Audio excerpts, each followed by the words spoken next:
tunaanza na muktasari wa habari za ulimwengu na Carol Robi. Karibu. Shukran Halima. Shirika la Afya Duniani WHO linasema dawa mbili za majaribio zimeanza kufanyiwa majaribio katika Jamhuri ya Kidemokrasia ya Kongo kujaribu kutibu aina ya virusi vinavyosababisha mlipuko wa sasa wa Ebola nchini humo. Takwimu mpya zinaonyesha idadi ya maambukizi yaliyothibitishwa huko imepanda hadi 1460. Rais wa mpito wa Venezuela Delcy Rodriguez anasema takriban kila afisa katika jimbo la Guaira alifariki dunia katika matetemeko ya ardhi yalokumba eneo hilo. Bi Rodriguez amesema takriban watu 2600 wamethibitishwa kufariki dunia kote nchini Venezuela kutokana na mkasa huo, akisisitiza kuwa juhudi za uokoaji bado zinaendelea. Mapema jana Alhamisi, mwanamume mmoja alitolewa akiwa hai baada ya kunaswa kwa zaidi ya wiki moja chini ya vifusi vya jengo la ghorofa la kuegesha magari. Baraza la Umoja wa Mataifa la haki za binadamu litakutana katika kikao cha dharura mjini Geneva hii leo, huku kukiwa na wasiwasi kuwa mji wa El Obeid huenda ukakumbwa na ghasia kali na mauaji makubwa kama yaliyoshuhudiwa katika mji wa El Fasher ambapo maelfu ya watu waliuawa mwaka jana katika kipindi cha siku chache tu. Florian Kaijage na maelezo zaidi. Kikao hicho kiliombwa na kundi la nchi wanachama likiongozwa na Uingereza. Kabla ya mkutano huo, waziri wa mambo ya nje wa Uingereza Yvette Cooper alisema ulimwengu haupaswi kuruhusu El Obeid kuwa janga jingine lisilo na maana. Mgogoro wa Sudani ulizuka mwezi Aprili 2023 huku kukiwa na mapambano ya kuwania madaraka kati ya majeshi ya Sudan na kundi pinzani la wanamgambo wa Rapid Support Forces kifupi RSF. Umoja wa Mataifa unasema Sudan ndiyo nchi yenye mgogoro mbaya zaidi wa kibinadamu duniani, huku mamilioni ya watu wakilazimika kuyahama makazi yao na makundi ya maelfu wakiuawa. Watu 9 wameuawa katika shambulio la bomu lilolenga mgawa mmoja uliokuwa umejaa watu karibu na jengo la mahakama katikati mwa mji mkuu wa Syria Damascus. Watu wengine 20 wamejeruhiwa. Mkuu wa chama cha wanasheria cha Syria Mohamed Ali Tawil anasema 6 kati ya waliouawa na 7 kati ya waliojeruhiwa kwenye shambulizi hilo ni wanasheria. Na katika kombe la dunia, Ureno imefanikiwa kutinga hatua ya 16 bora baada ya kufunga goli katika dakika za mwisho za lala salama na kuiondoa Croatia kwa mabao 2-1. Mshambuliaji nyota wa Ureno Cristiano Ronaldo alisawazisha matokeo kwa mkwaju wa penalti kabla ya Gonçalo Ramos kupachika goli la ushindi katika sekunde za mwisho za mchezo huo. Ureno watakutana na Hispania katika hatua inayofuata ambao waliinyuka Austria mabao 3-0. Hivi sasa Uswisi inapambana na Algeria huko Vancouver, Canada. Hii ni BBC. Carol Robi ametusomea muktasari wa habari. Unasikiliza Amka na BBC kutoka idhaa ya Kiswahili ya BBC ikitangazia kwenye FM, radio wa shirika na internet katika bbcswahili.com. Ukiwa nchini Tanzania waweza kutusikiliza kupitia Radio 1, Radio Free Africa na Radio Kwizera. Nchini Kenya tunapatikana kupitia Mwaned FM na Nyota FM. Uganda ni Voice of Karamoja. Jamhuri ya Kidemokrasia ya Kongo ni Radio Muungano Beni na Elizadil Radio. Unaweza pia kutusikiliza kupitia YouTube na Facebook BBC Swahili. Mimi ni Halima Nyanza, karibu. Shirika la Afya Duniani WHO linasema kuwa dawa mbili za majaribio zimeanza kufanyiwa majaribio katika Jamhuri ya Kidemokrasia ya Kongo kujaribu kutibu aina ya virusi vinavyosababisha mlipuko wa sasa wa Ebola nchini humo. Carol Robi na taarifa zaidi. Mkuu wa WHO Tedros Adhanom Ghebreyesus amesema kuwa jaribio la kliniki limeanza kwa kusajiliwa kwa mgonjwa wa kwanza, jambo ambalo ni hatua muhimu katika juhudi za kupambana na mlipuko huo. The clinical trial of 2 therapeutics began. Jaribio la kliniki la dawa mbili za matibabu lilianza kwa kusajiliwa kwa mgonjwa wa kwanza.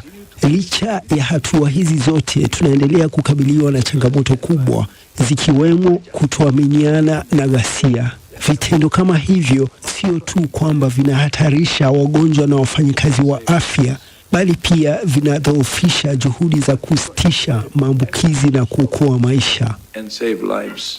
Hakuna chanjo au matibabu yaliyoidhinishwa kwa ajili ya kirusi adimu cha Ebola cha aina ya Bundibugyo ambacho kinaambukiza kwa kasi sana. Jaribio hilo linafanyia tathmini kinga mwili ya maabara ijulikanayo monoclonal antibody ya MBP134 na dawa ya kuzuia virusi ya Remdesivir zikitumika pekee au kwa mchanganyiko. Wataalamu wa afya walisema jaribio hilo litachukua miezi kadhaa na huenda likahitaji zaidi ya wagonjwa 1000 ili kupata majibu ya uhakika. Mlipuko huo ulianzia katika mkoa wa kaskazini mashariki wa Ituri ambapo zaidi ya 80% ya vifo vimetokea tangu uliporipotiwa kuzuka mnamo tarehe 15 mwezi Mei. Kirusi hicho cha Bundibugyo pia kimeenea katika mikoa jirani ya Kivu Kaskazini na Kivu Kusini. Jimbo la Ituri linapakana na Sudan Kusini na Uganda ambako kumeripotiwa visa 20 vya maambukizi Uganda, vikiwemo vifo vya watu 2. WHO ilisema juhudi za kukabiliana na Ebola zinakabiliwa na changamoto nyingi, ikiwa ni pamoja na migogoro inayoendelea mashariki mwa Kongo na mahitaji makubwa ya kibinadamu yaliokuwepo tangu awali. Maafisa wa afya bado wanakabiliwa na changamoto ya kutoaminika na jamii, ambao baadhi hawaamini kuna virusi vya Ebola, huku wengine wakiamini kuwa mashirika ya kimataifa ndio yaloleta ugonjwa huo ili kujinufaisha. Vituo vya afya jimboni Ituri bado havina vifaa tiba vya kutosha kukabiliana na mlipuko huo. Takwimu mpya zinaonyesha kuwa idadi ya visa vilivyothibitishwa huko imepanda hadi 1460, ikiwemo vifo 447. Karorobi. Serikali ya Marekani na ya Tanzania zimesaini hati ya makubaliano yenye thamani ya dola za Marekani bilioni 3.1 ya ushirikiano katika sekta ya afya kwa kipindi cha miaka 5 ijayo. Makubaliano haya wiki hii yanafanana na yale yaliyofikiwa katika baadhi ya nchi za Kiafrika na kuzua utata. Yanalenga kuzifanya nchi maskini kujitegemea kupitia mkakati wa Marekani wa America First Global Health Strategy kufuatia Marekani kusitisha programu zake za misaada ya nje. Kufahamu zaidi, Serafina Robi amezungumza na Daktari Elisha Osati kutoka Tanzania. Ina maeneo matano ambayo yameridhiwa.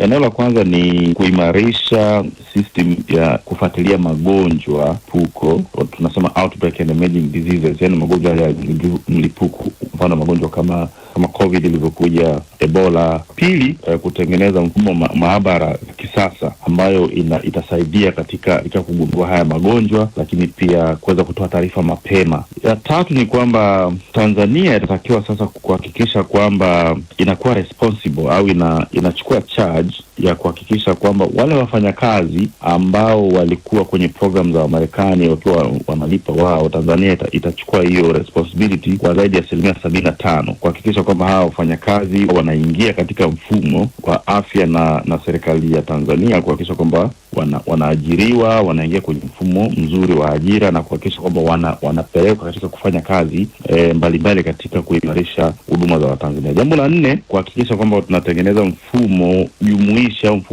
kuhakikisha kwamba mfumo wa taarifa, tunasema health management system, kujenga taarifa nzuri sana ya mambo ya afya. Kwa mfano, wewe ukija hospitali, kama ni hospitali ya wilaya, mgonjwa akiwa anaenda kwenye hospitali ya mkoa, hakikisha kwamba taarifa zake zinaonekana, sio unaanza upya. Au kutoka hospitali ya wilaya ukaenda hospitali ya mkoa, ukaenda hospitali ya taifa au hospitali ya kanda, kuhakikisha kwamba taarifa zako zinasomeka, kwa sababu tumekuwa na tatizo, mgonjwa anaweza anafanyiwa x-ray kwenye hospitali ya chini, akienda hospitali ya juu anatakiwa pia afanyiwe x-ray wakati ameshafanyiwa, kwa hiyo inaongeza gharama. Mkataba huu ni wa kiasi gani na utachukua muda gani? Huu mkataba ambao umesainiwa ni mkataba wa miaka 5.